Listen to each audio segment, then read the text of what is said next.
Good morning, everybody. Good afternoon. And I guess it's noon on the East Coast. It's 9 o'clock here on the West Coast.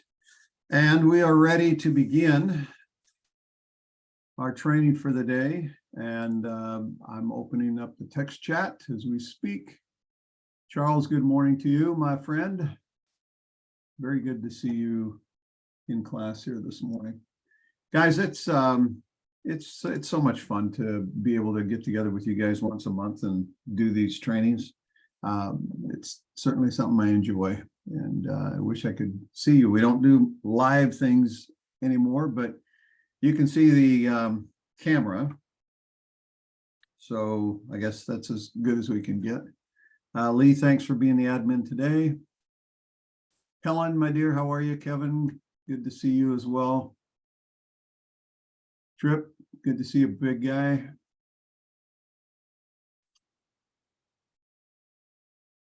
All righty. Well, it's time. Let's go ahead and get started. I'm going to share my screen and we will begin. I would invite, let's see this. Yeah, no problem. I would invite you to jot down any questions or anything that you'd like to see covered today. We will have some flexibility, and so I want you all to feel comfortable, I always do, in making adjustments, making sure that we can handle any questions, any concerns, anything relating to trading that you want to touch on is fine with me. So you can put those into the chat, and I will try to get to them. If I miss them, put them in twice because I won't ignore you. I promise that. Kevin says, "Gulp, everything's good in Washington." Everything's good in Washington. We've had a couple of cloudy days. August is typically our very best month in Seattle, and July was stunning. It was fantastic.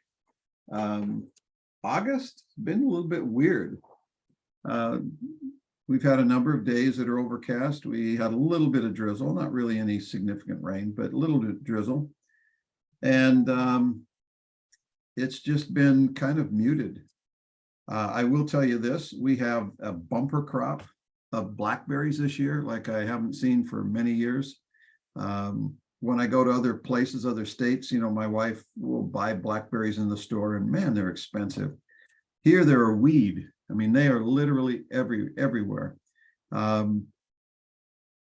They just grow everywhere. I mean, whenever you got lots of blackberries and lots of birds that eat blackberries and drop seeds on fence lines and everywhere else, they just proliferate.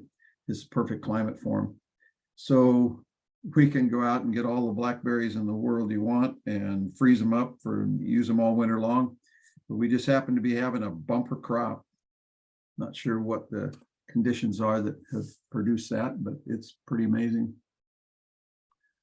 Jennifer, great question. What's your favorite trading strategy? That fits really closely or very well with what we're going to be talking about today. I will remember that and we'll pick that up. Charles says, I know we draw our lines from the daily charts. Do you analyze weekly charts? Absolutely. Absolutely. Both of those will come into play when we go to charts. So remind me again, if I don't get to it by a reasonable time where you start to worry that I'm not going to, just make sure you bring it up if I haven't, but I'll cover it. All righty. So real quickly, tell me if you wouldn't mind that you are looking at the disclaimer. I just want to make sure I know what you're seeing. You seeing the disclaimer? Yes. All right. You guys should have all this memorized, but just so you know, nothing that we talk about in the class is ever intended to be a specific trading guidance or suggestion. There is risk in trading. You should all know that. And this is educational. It's training. It's designed for that. It's not to be, you're a secret wink and a nod and telling you what to trade and when to trade, etc. Okay. But you all know that. Coming up, I always mention how impressed I am with Rob's ability to come up with content. I know Rob extremely well. We spend time on the phone together. Just a dear friend, love him and his family. And I know how much effort he puts into it. So I hope you all appreciate it. It is not easy to do. It takes a lot of time, a lot of dedication to come up with content and value. And so just really appreciate it. Take advantage of it. Take advantage of it, please. All right, let's see. Stephanie, can you explain what kind of signal it sends when a stock goes from monthly options to quarterly options? I just noticed that CZR did this. Well, that is a question that is completely off the wall, Stephanie. That catches me off guard because honestly, I don't know the answer to that one. And so I'll just deal with that one right now. And when a stock changes, I can speculate, but I haven't seen that happen. I haven't seen a company change their options that are available from monthly to quarterly. I've seen it go the other way around, monthly to weekly to daily, right? But to back off, no idea. But here's the thing, Stephanie, I can tell you, and that is, it's significant. She says maybe less volume. Well, keep in mind, Stephanie, and this is probably the most important part of it. Options are determined by market makers, not necessarily by the companies that are being traded, that options are being traded on. Options are not stock. So companies can have an impact. They can have a say on how much stock is available and the type of stock, because there's different classifications of stock. But companies don't have say per se on their options. So Stephanie, maybe that's just something from an educational standpoint that is important for you to grasp. Market makers make the market on the options. Generally, people will say that options do not drive stock prices. They're disconnected from a stock price. It's like the smoke coming out of the back of the airplane. That doesn't influence where the airplane's going. It just shows you where it's been. And we can derive patterns off of that. But an options market maker is somebody that is independent from the company with the stock, who decides, I will set conditions in which I will trade options. I'll buy options on this company for this amount of money and at these strike prices and at these expiration dates, and I will sell the corresponding options to that. They have to provide a market, so they have to buy and sell. And if they set that up and they participated in it, then you have an options market. That's what a market maker means. They make the market, Stephanie. So if you would try to extrapolate what it means, don't be looking at the company doing it, right? I'm just clarifying this for you. You may already know this. But for example, less volume, you suggest. Yeah, I mean, it's possible that if the market makers are trying to make a market on a stock and there's just no volume, yeah, it would make sense for them to back off and say, well, you know, we're not going to put a lot of effort into this if there's not a market for it. But the bottom line is, it is the market conditions. Is there a market? And will that market support more options or less options, more frequency or less frequency on those options? Stephanie follows up. I thought maybe the market makers see less trading volume, not worth creating. Okay, we're saying the same thing. That's what I would speculate. I just haven't seen it go that way specifically that I can recall.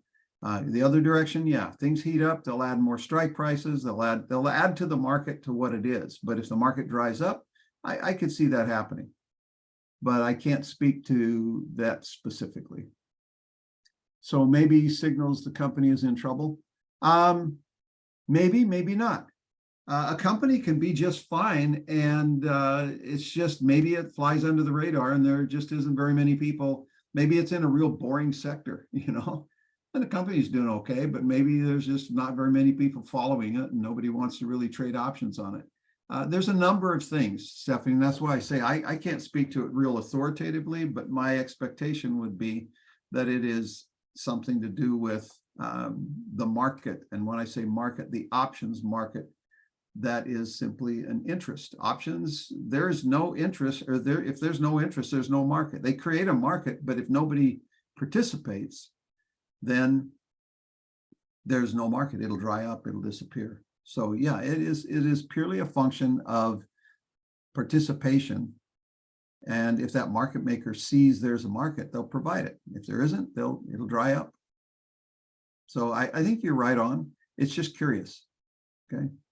It's curious, and that's the best I could add to that. And there you go. All right. Guys, this Vega spread mastery class coming up. That should be interesting. I think that's a great subject, by the way. And I'm going to touch on that a little bit. It kind of inspired me to just say a little bit about that. When I saw that,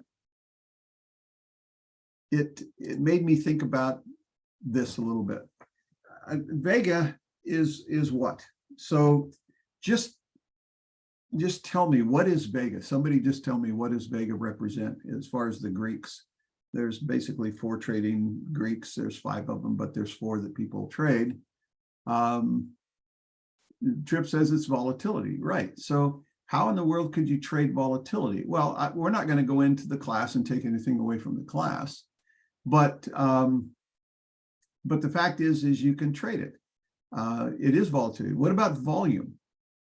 What about gamma? What about theta? These are called metrics, and there's literally, I mean, I made a quick list of about 16, 17 different metrics. You can't trade all of them, at least not realistically, but there's several metrics that you can trade. You can literally trade off of volume. You can trade off of volatility. You can trade off of time. You can trade off of gamma, which is, and delta.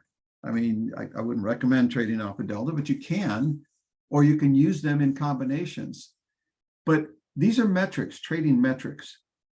And while that may be sometimes kind of exciting, the fact is that, in my opinion, all trading strategies are based off of patterns. I mean, guys, literally everything you do in a day can be correlated to some form of patterns, some form of patterning. That's how we learn. Our brain learns through experience, and it logs correlations. It logs, if I touch this, it burns. Therefore, I don't touch it. If I eat this, ooh, it tastes yummy. Therefore, I seek that out and I eat it. If I eat too much of it, I get sick. Therefore, I won't eat too much of it. Well, that's a wishful thinking. I mean, it seems like, we ought to be able to make those correlations. Seems like sometimes we don't, and we'll repeat mistakes. But they're correlations. And so if you looked at Vega as an example, if you're trading Vegas, doing spread mastery on Vega, well, what you're doing is you're looking for a correlation, right? If you're trading volume, you're looking for a correlation. If you're trading any of the Greeks or any number of metrics, you're looking for basically patterns. I am a huge pattern believer, pattern trading. Now, what if you didn't have anything to see? I'm not saying necessarily that you're blind, but what if your data was limited to numbers? Well, I'll tell you what, it's still going to be pattern related, because people are going to make correlations. The numbers don't mean anything until they do, right? If somebody's going to trade off of a number, it's because they've assigned some value to that number. Even if you're trading earnings, okay, so I only trade earnings, all right? So I focus on my trading every quarter, let's say, or every time, well, whether it comes out on the regular sequence or in its own timetable. Earnings typically come out on quarters, and so you are looking for correlations. Earnings based on sales based on market share, earnings based on the previous earnings, earnings based on the earnings over the last year on a month-by-month basis, sequencing it for changes or slight fluctuations. Whatever it is, all trading is pattern trading. And whether you work off of numbers or pictures, you're still building literally pictures in your head. So we're visual, typically, as long as we have sight. We have more visual stimulations and correlations in our life than anything else. Anything. I mean, we have a lot of verbal for sure. We have a lot of tactile touching and correlation with that way. But guys, we process information so fast. Pop quiz. How fast does electromagnetic energy travel in the universe? Electromagnetic energy is anything that is above 473 degrees below zero. Everything above 473 degrees below zero is emitting electromagnetic energy at the same speed. Okay. What is the speed of electromagnetic energy? Sunlight traveling through space, radio waves traveling through space. Anything in a space vacuum, how fast is it traveling? Somebody should know that. How fast does light travel? Somebody go, oh, I remember that one. Barry says 70 to 100% of the speed of light. That's a very interesting answer. I'm not going to go there, but that's a fascinating answer. The simple answer, Barry, is the speed of light, which is 186,000 miles per second. Barry gives it to the 272 fine decimal point, which is awesome. 186,000 miles per second is kind of the round number you can remember or memorize. However, and anything emitting electromagnetic energy, that electromagnetic energy emitting off of anything would move at that speed until you put it into the environment or the constraints of an atmosphere, for example. Your signals in your body, if you see something, it hits your retina, and even if it's coming at 286,000 miles per second, when it hits your retina, the process to get that information to your brain slows down to about 280 miles an hour. Now, that's still pretty fast. It feels instantaneous, but it slows down. So what's the point of this?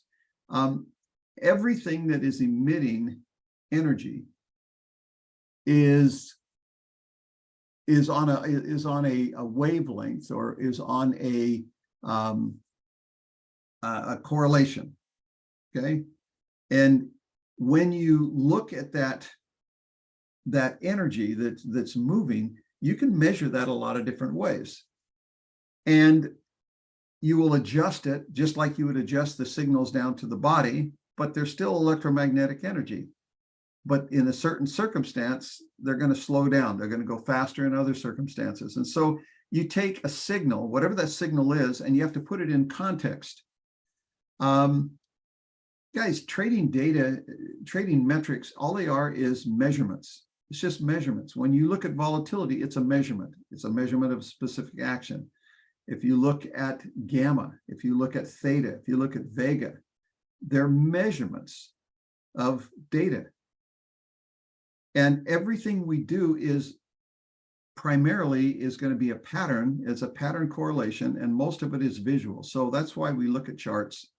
And even if you look at a stock of, or a pile of numbers, a big board of numbers like a grid, you're still looking at it with your eyes and you're making correlations. Now, those correlations can work around cyclical patterns. They can be seasonal patterns. They can be news-related patterns. They can be associative patterns. There are certain things that happen that would not necessarily be construed as news or announcing news, but they're still associative. They're behaviors, they're things that happen that we look at. And so when you look at any kind of a strategy, it is going to be based off of some form of correlation. And so your strategy, when you develop an actual trading strategy, you're going to have objectives. You're going to have amount of time that you're going to be able to put into that. You're going to have your particular interests. Those things might affect your strategy. And your risk tolerance, your personality, those things all go into it. Is there a particular order? There can be. But right now, I would just say that whenever you develop a strategy, that you need to at least look at these functions. You should have an objective. Okay, give me some examples, and then don't worry, I'm going to get to all of your comments, but give me some examples, if you will, of an objective. Why would you, what could be an objective that you would identify as a strategy? And by the way, I'm thinking that I am proposing to you that these are mandatory, that these are not optional components of developing the trading strategy. I personally would tell you that it would be absolute foolishness on your part or anybody else's to develop a trading strategy that did not have a very clear objective. Okay. So Trip says to make money. Okay. Trip, I'm going to challenge your answer on that. And just by that, I want you to magnify it or expand it. Make money is not enough. It's not specific enough. I would say you need to put a dollar amount or tie it to an objective amount. Like I want to make enough to pay my rent every month. Okay, that would be a correlation. So I would say make money is not it's the right answer. It's not enough of an answer. That makes sense. But that would be an objective. You know, I want to make $5,000 a month. I want to make $10,000 a month. I want to make $200 a day. Okay, that's where you start. And if you guys remember, I helped you out with this, and I would love to hear if this has helped anybody. But I told you that setting a goal, setting an objective or a goal will be enhanced tremendously if you follow that up with 2 other questions or 2 other statements. Okay, so an objective could be, I want to make, Charles says, pay the daily bills. Okay, great. More specific. Define that number, whatever it is. Let's say it's $300 a day. Okay, I need to make $300 a day. That's my objective. That would be a good objective. Does that make sense, everybody? Now, if you recall this, and if you do, and if you've had any success with it, please tell me. And that is this. You say, my objective is to make $300 a day, so that, and you fill in the blank. And with that, you fill in the blank. Anybody remember that? I gave that to you months ago. And I'm just curious if anybody tried to institute or integrate that into their thinking, into their process of setting goals or objectives. So a goal, my suggestion would be, I want to make $300 a day so that I can pay my daily bills without having to spend time working to do that at my job, or spending so that I don't have to use 3 hours of my day just dedicated to do that. And with that, I'll be able to, and then you fill in the blank, whatever that is. Okay. With that, I will be able to not worry. I'll be able to fund a vacation, a big vacation. I'll be able to make payments on a new car. I'll be able to pay off whatever it is, student loans, I don't care, doesn't matter. But that's the process. So that, and with that, Charles says, you taught that years ago. I've done it several times. And you guys, it is so powerful. State the objective in quantifiable terms. Not make money, make X amount of money. And then so that, fill in the blank, and with that, fill in the blank. guys, we throw a lot of stuff at you, and I'm not holding you accountable. I'm just curious, has anybody tried to integrate that into their thought process, into their objective establishment or goal setting? And if not, that's fine. But how many of you think that this would be a good deal, a value add, that it would improve or increase your ability to set objectives and goals effectively? Anybody think it's a good idea? Helen says, I think about it all the time. Well, if you think about it all the time, it assumes that you're using it. And I'm just curious, does it work?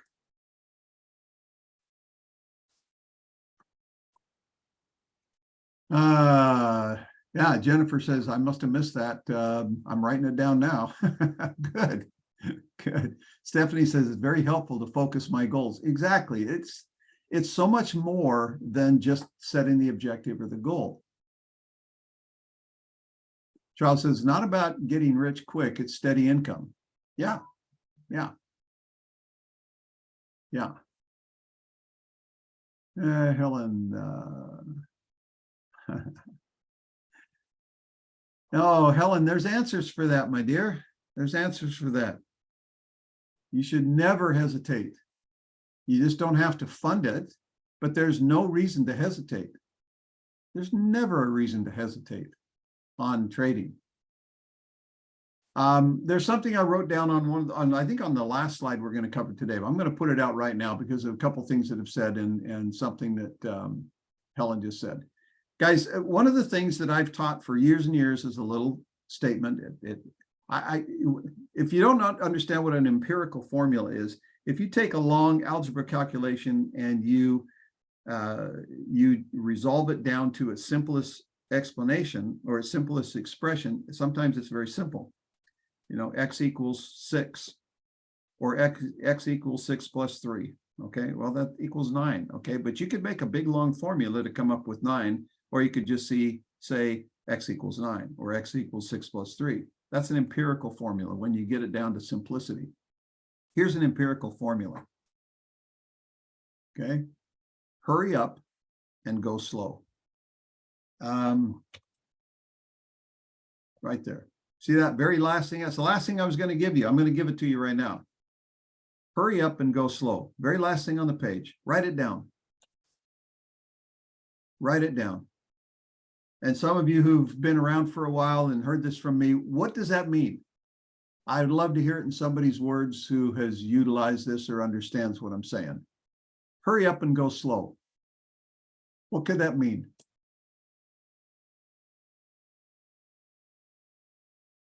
Stephanie says, how about putting a time goal? Well, Stephanie, that is just part of your definition. You could broaden the definition. My objective or my goal is to make $300 a day by 90 days, within 90 days that I'll be making that. Sure, that's just part of broadening that goal. All right, I'm curious if anybody can write down, what hurry up and go slow.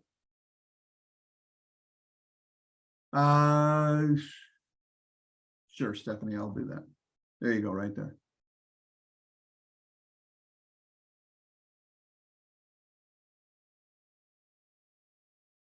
Okay, I like what Barry's saying. He says, hurry up and do something, but make the something small and Barry, leaving me hanging. The and is incredibly important. The and, so Barry is brilliant on this.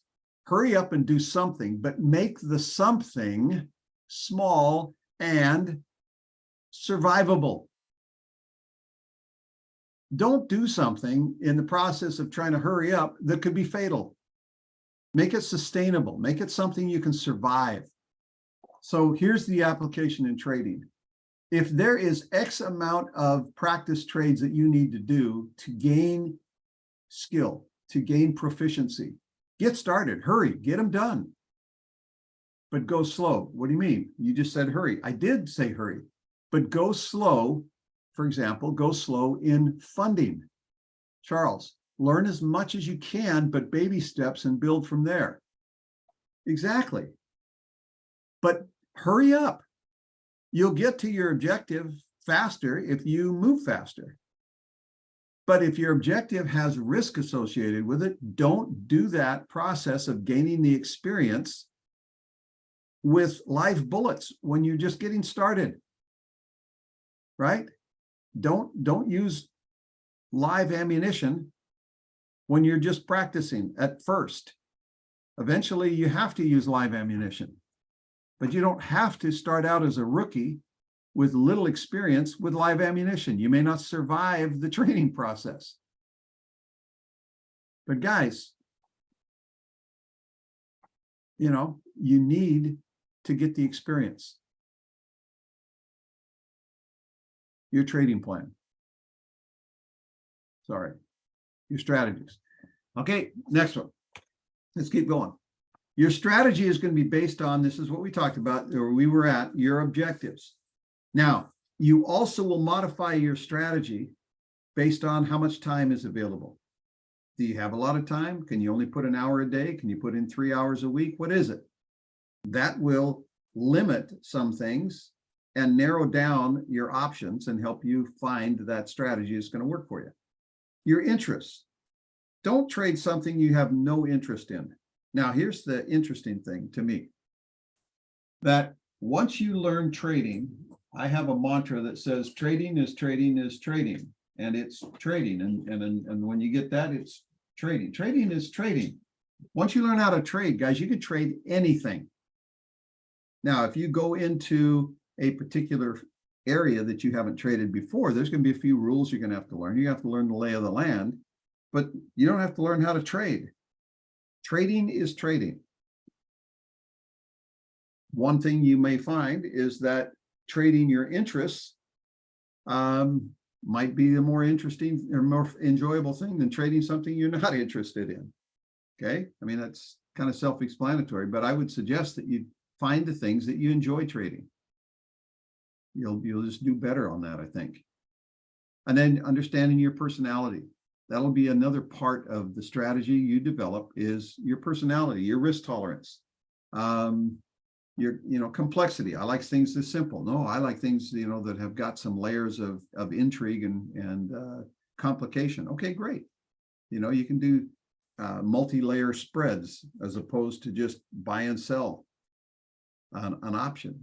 One-sided, only do calls, only sell puts. Or you do multi-headed monsters in spreads. But those things come into play eventually. Okay. Here's something to be careful of. I saw this once. I like the idea. I've seen many variations of this, but I kind of like this. Number one, a person picks a new strategy. They see it on the internet. It looks promising, so they jump in and start trading it. They may get lucky. And the worst thing, in my opinion, is that you could possibly have happen is that you make money on the first few trades, because then you start to develop confidence that is not based on anything. The trader has some initial success and believes the strategy is great. It's going to make him a profitable trader. And then sooner or later, they run into a streak of losses, which make them question the new strategy. Oh, I thought I had this figured out. I wonder what's going on. And so they may make changes. We better change the strategy. It doesn't seem to be working. Now they continue to trade. And as they continue to trade the strategy, expecting that it may get better results, it might. And then it will cycle back to where it doesn't work again. And sensing that, well, there must be something wrong, they may change it again. Bottom line is, as you modify and change a strategy, you're just making stuff up. Sooner or later, the trader encounters some more losses, and the trader now has lost their confidence. I can't figure this out. I thought I had it, and it went bad. Then I got it again, then it went bad. This is crazy. And then when they're on their internet, they find a new strategy and they start it all over again. Okay. Guys, there is a process for surviving, and that is, as we said, trading in a hurry up and go slow. You don't have to fund your trades. in order to find out if they're going to work. And when it looks like you've got it kind of figured out, fund a little bit, not a lot, fund a little bit. And expect that you will go in cycles where sometimes it's not going to work. It's going to look perfect and then it's not going to work. All right. That means conditions have changed. So do you modify? Yeah. You can stop it altogether, or you can maybe say, well, I'm going to try it a little bit different. Okay, great. Now, when you do that, you back off again. You back off to unfunded, and you see if your adjustments were going to be right or wrong, right? No, it's not about right or wrong. You're going to make your adjustments, and you're going to see if the market conditions will work with those adjustments. It's not about you being right and wrong. And if they work, great. If they don't, try something else. But until you get it hitting again, you don't have to fund it. You see, in this assumption, which is typical in these 6 steps here, there's funding on every one of those trades. That's the whole point. They're funding it. And that's what's driving the death spiral. Because when you trigger those actual costs, and you see those as losses in your head, they trigger you emotionally. And eventually you will run that cycle and you will flame out and go try something else or quit. That's just the way it works. Survival comes with a process. The hurry up and go slow means that you make sure you can survive it. Get the experience, get the practice, get up the learning curve, but survive the process. Go slow about funding it. And guys, I'm a huge proponent. If you trade accurately with your unfunded trades, if you use a good simulator principle and techniques, it is completely valid, and you will be able to fine-tune and hone a strategy and survive the process, which will always and inevitably involve a series of trades that go against you. To be able to handle emotionally, adjust, and keep going, that's the secret. It always has been. Okay, always has been. All right, your trading plan is going to have rules. We're not going to go into that. We've talked about trading plans before. Maybe we ought to do that again. But you build a plan. It has rules. These are not all of them, but it'll have rules based around entry and exit.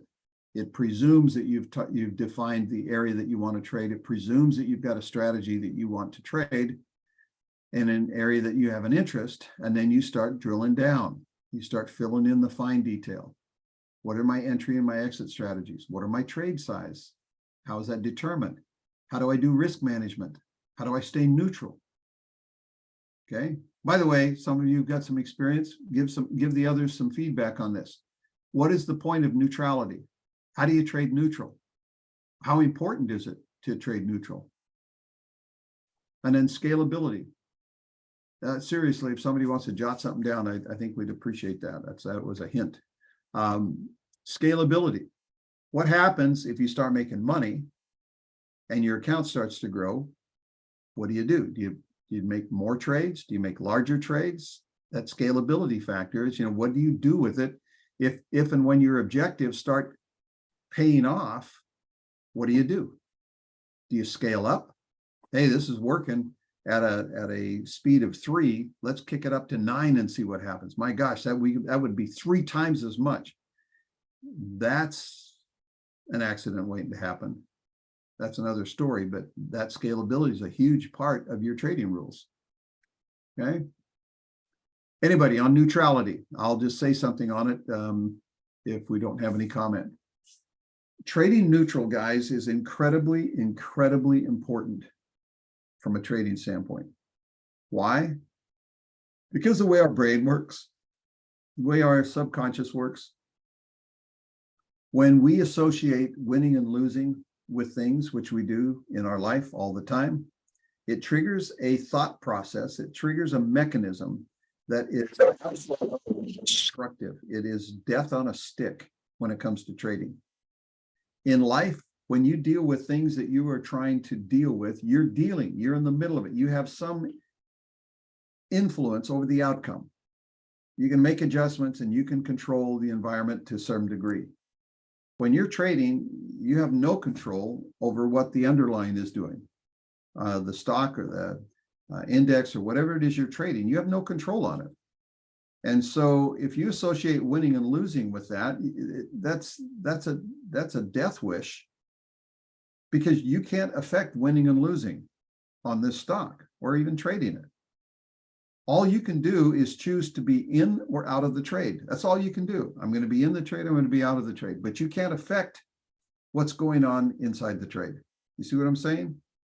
And so if you carry over the attitude that you use in your normal life on things that you can affect the outcome, you're going to poison yourself, because you're bringing a knife to a gunfight. You're bringing all of your skills at playing checkers to a chess match. The board looked the same, but man, the game was totally different and you got slaughtered. Okay? You've got to be neutral on the trade. And there's a whole process, there's a whole way of setting the rules up so that you can be neutral in a trade, where you don't have an opinion. You don't even have the trade doesn't even have to go a certain way for it to work. It can be a good trade no matter which way the stock goes. It can be a good trade. Didn't say a profitable trade. It can be a good trade. Okay, so that neutrality is a huge mental factor in a trading plan. And that's all I'll say about that. Tripp says revenue and expenses, not wins and loses. That's right. That's right. There's costs and there's benefits. Revenue, expenses. I like that. That's it. But it's not about winning and losing. Not about winning and losing. And let's see, who said that? Charles said, keeping your emotions in check. Yeah. It doesn't mean having no emotion, right? That's a whole nother subject and a whole nother fun thing I love to teach on. Guys, anybody that tells you got to trade with no emotion, bull crap. Bull crap. You are not a zombie. You are not an AI robot. Okay? Now, the AI does trade without emotion, but people don't. So what Charles says about keeping them in check, yes, they have to be kept in control. Okay? Tripp adds another one of the favorite little anecdotal things, which is it looks like, not, I think, 2 5-letter words that you need some adjustment in your life, guys. You need to replace the word think with looks. Okay? 5 letters. Your brain hates a vacuum. It doesn't like it when you say, you can't say that anymore. That's all you think about, saying that anymore. You can't eat that anymore. Oh, that's all I think about. Don't look over there. You look over there. Okay? When a person says, I think, they commit a certain part of their brain that makes it almost intractable to change opinions, because you've already established a belief. When you say, I think, you're really saying, I believe. Okay? And if you say, I believe this stock is going to go up and it goes down, you were wrong. Well, nobody likes to be wrong, so that triggers a whole methodology of thought process in your subconscious that is very destructive. But if you say it looks like, you stay neutral. Okay, that's another huge part of this neutrality. If you say, I think it's going up, that's a problem. If you say it looks like it's going up, no problem, you're neutral. Because if it doesn't go up, on the one hand, you're wrong. On the other hand, if you said it looks like it's going up and it goes down, you weren't wrong. It did look like it was going up. It just didn't do it. Well, I don't have any control over it. Okay, so you weren't wrong. No, I wasn't wrong. But because you're a good trader, you said it looks like it's going up, so I will do this. But if it doesn't, I'll do that. Now you have a neutral trade. Guys, that's the whole essence of it right there. It allows your brain to stay fluid. Okay, it allows your brain to stay fluid. I'm going to give you a physical example of how to correlate with this right now that I think that will help some of you recognize this. I don't know if you can see the camera. I'm making a fist. Would everybody please do this? Make a fist, squeeze really hard. Okay, you see people do this when they're going to punch. All right. And a boxer will squeeze their fist and they will punch really hard, really fast. Okay. Now open your hand up. Okay. Now squeeze it again. Now this time when you open it, I want you to feel how many muscles in your arm and your shoulder relax. Open your hand. How many did you feel relax? Now make a fist and feel how many squeeze and compress. What moves faster and smoother and more fluid and easy? Something that is tight and compressed or something that's open and fluid? Okay. When you can stay open and fluid, you can move. You can make adjustments. You can move smoothly. You can move quickly. You can change directions. When you make a fist, it's really hard to change directions. It's hard to go fast. It feels fast, but it's not. It's much, much faster if your hand is open. You can move much faster than if you close a fist because all those muscles are contracted. It may feel powerful, but it's slow and it is very restrictive. And so when you have an opinion, it's like squeezing a fist and you've just restricted your ability to move. You've restricted your options and your fluidity. Does that make sense? That's a big piece of advice as far as I'm concerned. I mean, that's an important piece of advice. Okay, last thing. Trading is simple. Guys, it is. Trading is simple. Not easy. Didn't say it was easy, but it's simple. You can set up a set of rules and guidelines. You choose your objective. You develop that trading plan, including constraints and restraints on your emotions, not erasing your emotions, but as Charles said, some constraints. And then you choose a venue. I'm going to trade this. It's a sector, or if it's a group of stocks, or it's a particular stock, or it is an index, whatever it is. It's a commodity. I don't care. Learn the turf, but trading is trading. And then test it and adjust. Test and adjust. That's it. Test and adjust. Hurry up and go slow. Find out if it works. When it goes against you, does a pattern develop? If you do enough testing, you'll see, well, when trades turn, they'll usually go 3 or 4 trades against, and then we're back in the running. Okay, so what do we do? Well, we can develop a strategy around that. If that actually is a consistent type of a behavior, when the trades start to go against you, you immediately cut them out, or you cut them way down. And you wait. And then when they turn and start and you go in their favor, then you start ramping back up.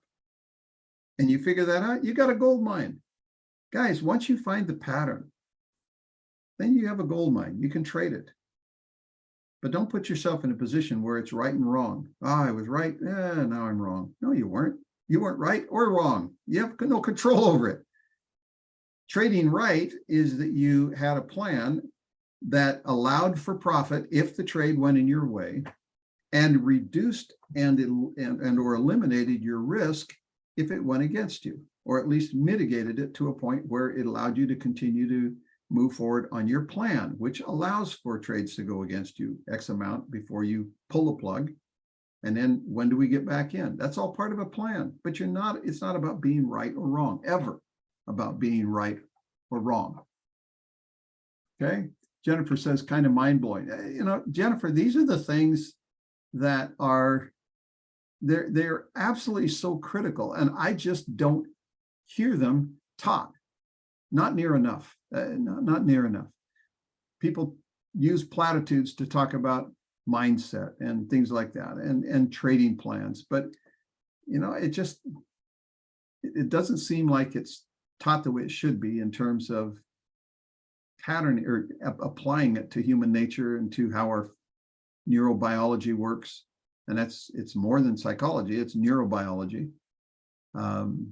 It's how your brain and your body work together. And just having a position of attitude that you understand what it is you're up against, so that you don't have to be in a win-lose position. That win-lose is probably the single biggest impediment to trading. Is we bring a knife to a gunfight. We bring baggage. We bring patterns that worked in one environment, and we take it to a completely different environment where it doesn't apply, and we wonder why it doesn't work. Okay. All right. So for the questions that I haven't answered, I just looked at my clock. We've got about 10, 11 minutes. For the questions I haven't answered, please post them again. I can look back up through here, but it's a lot of text. So it'd be easier if you can just maybe copy your comment or just state it again real quick. I want to answer the question. So one of them I remembered what's my favorite trading strategy. And I deliberately didn't answer it then because as we have gone through this, you might surmise that I'm not big on being constrained to a particular strategy. I do have some proclivities, things that I'm more partial to, but I believe that if you learn to trade, you can trade anything, and you should be able to trade anything. So personally, I like doing a combination of selling puts to get into a stock that I own. I like doing covered calls on if I'm holding it so that it pays rent for things I may want to hold. I don't mind selling puts on stock that I own and doing spreads so that people have to pay me a profit to take it away from me. So essentially, guess what I'm hinting at is I kind of like selling more than buying because you get paid first. Okay. I kind of like being paid up front and then see if I can hold on to it. See if the market conditions are such that I can hold on to all or part of it, no matter what happens. And sometimes you hold on to all of it, and sometimes you hold on to part of it. But the point is that you got paid first. I kind of like that. So from a strategy standpoint, I like selling strategies. That answer your question? Okay, good. All right, what else? What were the other, there was a couple of other questions that were asked early on, or anything else that you want to see touched on today?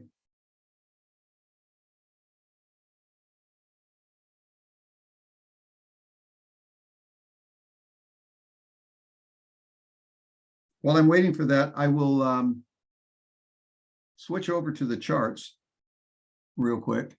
And if you have I want to show you something from the last time we were together. But if you want to have me look at a chart, let's see, that's up on screen 2 now. So let's see if that shows. Are you seeing the charts now? Oh yeah, Charles, the weekly chart. Yeah, I saw that question. Okay, how can I get over being Helen? That's a great question. Okay, so I just wanted to show you something, guys. If you look at the blue on these lines right here, this is the S&P 500. This was the last time we got together. The red line is an extension right here. There's 2 blue lines, and I want you to see why. One is based off of closing prices. The other one is based off of what? The tails, the lows of the day, the candles, the candle tails. The other one is based off of closing prices. There's reasons to do both, but which one of these is more accurately forecasting or tracking the movement of the S&P? Now, it's been a month since we've been together. The question is the S&P still following the pattern that we identified a month ago? Well, I'm going to double click on the lows, and we'll grab this here, and we'll slide this up to the top, and we'll see. So what do you think? See, what we're looking is to see how consistent the highs and lows of the pattern are going. And in an uptrend, the bottom line, your support line, is the one that dictates whether or not you're still in the trend, not the top. The top, if you get correlation on the top, that's great, but it's also ran. It's an additional confirmation. It's not the important one. The important one is on the bottom. It's nice when the top works. All right, so let's remove this one. And let's take the one on the closing prices.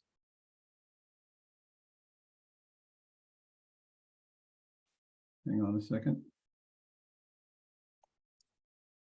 There we go.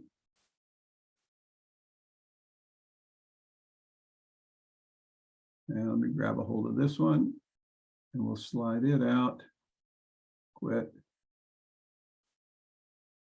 There we go.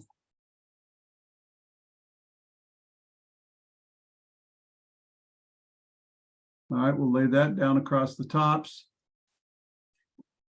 And we see that, yeah, not quite so much. So which one would I pay the most attention to? Well, the one that works. Okay. And right now, the pattern that seems to be identifying most closely what's happening with the S&P 500 is looking at it in the big picture, kind of the 50,000 foot view, looking at the lows. Okay. So where we are, well, the S&P is drifting back down on a rotation, back down. The other thing that I like to do, we can go to a line chart and we just kind of look at this and say, is there any intermediate lines? Okay, because there can be intermediate or middle lanes on the freeway. Okay, the freeway doesn't just have two lines on it, sometimes it has middle lanes.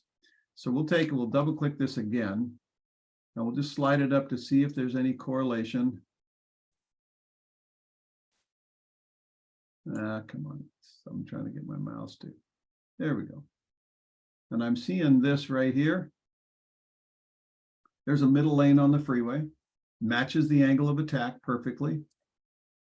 So I take that to be legitimate. And so now we've hesitated on that and dropped through. The most likely behavior of the S&P is to come back and retest this line. Now we look at rotations. We've got one rotation. We've got two rotation, 3, 4, or this is number 3. So we could have, or number 2, 1 and 2, if you're counting a macro on it. If we get up in this lane, we have 1, 2, 3, and it breaking down. In the big picture, we're still in there. We're a nice uptrend. We would look for it to correlate somewhere in here to coalesce, find a support, and then be able to rally up again. Okay, so that's what I see on the big picture. All right. So let's say, Trip says, love your insights on, love to have your insights on the index, ETFs, Qs. I just did the SPY. We're just almost out of time, but this is going to be fairly reflective on all of those other indexes. Trip, this is, in my mind, this is the most influential index that exists, more so than the Dow. The S&P 500 is the market. It's the big, broad part of the market. So I would correlate these observations in Trip and just see how closely they match up with those other indexes. Okay. All right. So let's see. Charles had said the weekly chart. Okay. Yeah. So let's take a look at this and we'll just shift this to a weekly chart. So Charles, I do this all the time. Sometimes I do monthly charts or even yearly charts. But what you're looking at is, if I can see perfectly clear on a daily chart, I don't look at a weekly chart. I don't need to, because I can trade the detail. If the detail gets fuzzy, Charles, you back off to a weekly chart and you see what's going on. And in the weekly, I see exactly the same thing. I see for the last 3 weeks, this nice 4 weeks, this nice correlation. It's a lane on the freeway. It's parallel, and we've shifted lanes. But what do? Well, you shift over here and you see if this lane, if you stay between these lanes, pick up that uptrend and keep going. That's the next thing to watch. If you have any tails, which would be a whole week's trading, come down and touch this line and come to hold that line, well, then the expectation would be for another lift. And if you have another lift, it usually lasts 2 or 3 weeks. Okay, vertical lifts, 2 or 3 weeks. Okay, go back to daily chart. Helen, this is a great question, guys. Everybody, because more than Helen will relate to this, but it's a good answer or a good question. Here's the answer. It says, how can I get over being chicken about doing funded trades? Real simple, Helen. There's no point in trading if you are not going to ever fund trades. There's just no point. And if you're not ever comfortable about funding any trades, well, then you shouldn't be trading. So you have to dip your toe in the water. Helen, your hair does not get wet when you put your toe in the water, but you still are in the water. If you put your whole foot in the water, your head is still not getting wet, right? So getting over your fear of doing it is just doing it. Thank you, Charles. I appreciate that, pal. I really do. Helen, you have to start with something. How small of a trade could you possibly put in to fund something that you want to learn how to trade? Find that and be willing to do that. And until you've got enough money that you can literally take that amount of money, that small amount of money, throw it over your shoulder, throw it out the window, and it doesn't leave a scar. Okay, it doesn't leave a mark. Doesn't mean that you're going to go around worrying, oh my gosh, oh my gosh, oh my gosh, I just lost. Okay, if that's the case, then that's the amount of money that you can start with. But you've got to have something that is totally expendable. It's got to be a small amount of money. And you should do that after your unfunded trades that are done exactly the way you want to trade are working. If they're working, then you just slide a little bit, put 2 pennies in there, 2 pennies, $50, $100, whatever it is, the smallest amount that you could possibly fund. And even that small amount, Helen, will have an impact. It'll impact you. Because your brain knows that, okay, now I got real money in there. Yeah, you do, but it's not going to hurt you. You can live with that. And once those trades start to work, you're going to smile inside going, hey, this is working. If I was fully funded, yes, that's right. Think of all that money. Yes, but don't do it. Hurry up and go slow. Now you're doing it with the smallest amount of money. If it's 1 contract, then try 2 contracts. And you dose yourself into it. Helen, doesn't that make sense? It's like anything else. You dose yourself into it. You reduce that sensitivity. You build up your tolerance little by little. But if you're afraid to even put $100 in, my dear, you shouldn't be doing it. In my opinion, do it or don't do it. Yoda. Do or do not. There's no try, right? But you have to do something. You have to try. You have to put a little bit, but you don't have to do any more than the smallest amount, but it's got to be the amount that you can afford to blow off without it rocking your world. Okay. Jennifer says, put a small amount in further away from getting out of the trade. You'll have less money in profit, but you can gain confidence. Well, exactly. Exactly. But it's got to be real. Doesn't have to be a lot. It just has to be real. You're welcome, Helen.